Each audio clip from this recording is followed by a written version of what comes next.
one very snowy, wintry night, a 50-ish-year-old woman came in having a heart attack. She was very sick.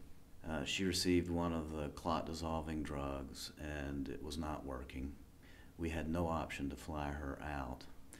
And consequently, we brought in the cath lab, and while waiting, she arrested several times, in fact. I think we shocked her 17 or so times before we got her back to the cath lab. We got her back to the cath lab, identified the vessel that was the problem, and opened it with what's called plain old balloon angioplasty and stopped her heart attack.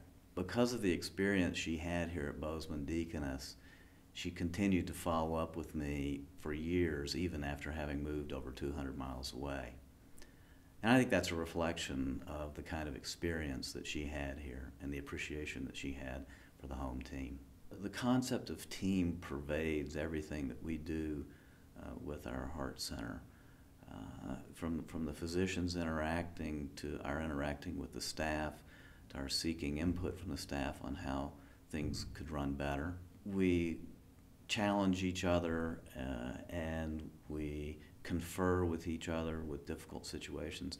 It's not uncommon for me to be in the office and have either Dane or Nate call me down to the cath lab to ask my opinion about some coronary anatomy while the patient's on the table, to provide a second opinion really about how best to proceed.